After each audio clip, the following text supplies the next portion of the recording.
How's it going YouTube? It's Sean here, and in today's video, I'm here to review the Converse Golf Fleur in the white and Egret colorway.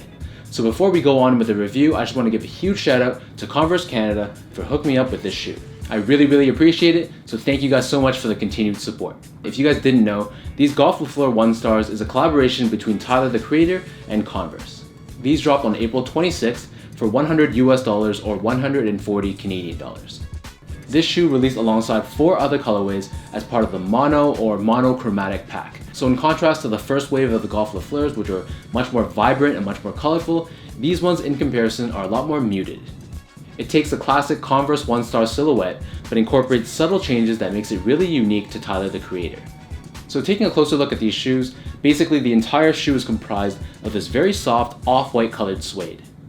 Found on the midfoot of both the lateral side as well as the medial side, we have this star logo that's commonly found on all your other Converse 1 Star models. But in this case, they've surrounded it with this floral pattern that's also comprised of suede. Taking a look at the back end of the shoe, we have this half circle piece of suede that covers the back heel, and then taking a look directly at the back, we have the center strip of suede as well. Throughout the entire upper, it features contrast white stitching.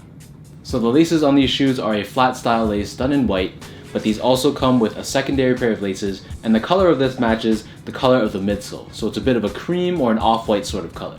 Underneath the laces we have the tongue, which is also done in suede, and at the very top we have this Golf Fleur branding that's embossed in white. The interior of the shoe is lined in this very soft white leather, which gives it a very nice luxurious touch. Moving on to the insoles, so these come with a fairly padded off-white colored insole. At the very bottom heel, we have this Golf Fleur branding done in this multicolored fashion, along with the Converse logo in black. The upper of these shoes sits atop this off-white colored midsole that has this glossy effect to it. At the very front end of the shoe, we have this additional reinforcement that has this texturized effect to it, and then flipping it over to the back heel, we have this Converse All-Star branding that's done in tonal fashion. Flipping these over to the bottom, so here we have basically the only splash of color on the entire shoe. So as you can tell, this is your standard Converse All-Star outsole that has these diamond shapes along the upper and the bottom heel, but of course it has this floral print throughout that makes it special to the Golf Fleur collection. In terms of sizing, so these definitely run big. So my feet measures between a size 10 and a 10.5, and these would fit me perfectly in a size 9.5. Basically, I'd go with your normal Chuck Taylor All-Star size, which in my case is a 9.5. Definitely don't go true to size. I'd recommend going at least a half size down, if not a full size down. In terms of comfort, so these pretty much feel like your standard Converse shoe. So these are a little bit heavier than I would have expected, but the materials on the upper is very soft and very high quality. So this means that there is no break-in time required, but the cushioning on the midsole is pretty much non-existent, and the majority of the comfort is coming from the insole that's provided. However, if you're someone that likes that low to the ground, stable feel that a Converse All-Star provides, then this will be a good shoe for you.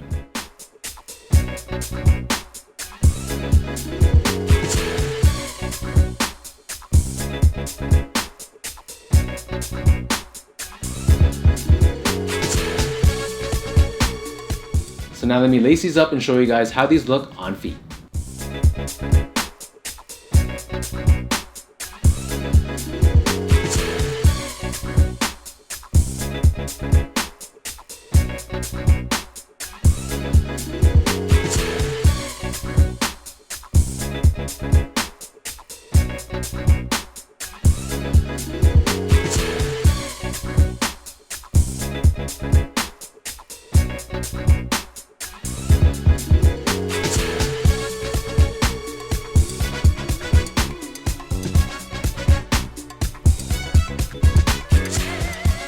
Overall, as I mentioned earlier, this entire mono collection was a significant departure from the previous colorways of the Golf Fleur. Ultimately, this could be a good thing if you're looking for a no-fuss sneaker that pretty much goes with anything in your wardrobe, then this would be a pretty good candidate for you to consider. These are one of those sneakers that you don't really have to care too much and fuss about getting them dirty or getting them beat up, and I feel like they'll probably look better with wear and with age. So let me know in the comments down below what you guys think of these Converse Golf Fleurs in the white and Egret colorway. If you guys enjoyed this video, be sure to give me that thumbs up, hit that subscribe button, and give me a follow on Instagram as well at esgo8. Be sure to check out my website at seango.ca. And before I sign off, just want to give one final thank you to Converse Canada for sending this over to me my way. So until next time, thank you guys so much for tuning in. Thank you for the support, and I'll catch you guys in my next video.